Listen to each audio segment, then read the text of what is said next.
have come in and releasing some of that evidence and search warrants.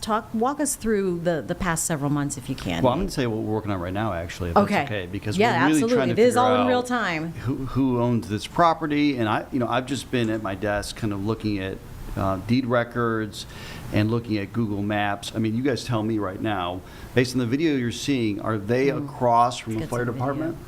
Is that what they're searching? It appears to be, from the video I'm looking at and what I've seen, it seems to be an empty, vacant building. Yes, okay, that's boarded it. up. If that's the one we're looking at. So I'm looking through these deed records of that property. If you go on like Google Street View, there's archival, pictures, and you can see that this lot was at some point for sale. And I looked up the phone number. It was an old church, I think.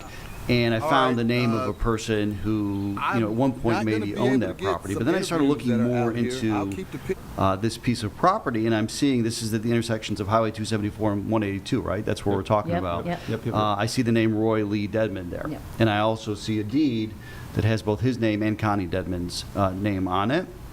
So at one point, that indicates that they may have owned the property, right? So just to make sure I understand, so they don't currently, but they did at one point in the past. That is what these records suggest. Okay. When you look up that address, and particularly the name of the person, who I'm not going to mention because by all They're not accounts not involved at all. Yeah.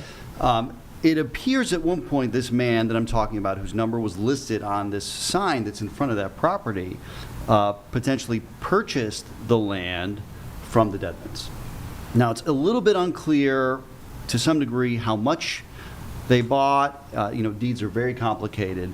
But I'm looking at a lot that at one point Roy Dedman owned that he sold apparently to this other person in 2004. And they may have continued to sell some portions and parcels of that property in the years after. But it looks like as of now, whoever was trying to sell the property several years ago eventually did to a bank. And I reached out to that bank to see if they still own it, if they can confirm anything, because they're also saying, the sheriff's saying, they've given us permission to search the property. It's important to say, Jane, the Dedman name, if people are not following this or they've Yeah, not stayed yeah. up to date, the Dedman name is important because that is the name that came forward from those interviews they did back last September. Before that, the Dedman name meant nothing to anybody who had followed this case, at least from a public-sided perspective. Investigators may have known that name, but the Dedman name comes up, and there's a father and mother, and there's two daughters involved in the case. And the green car we mentioned found on their property in Cleveland County, not the same property, a different property.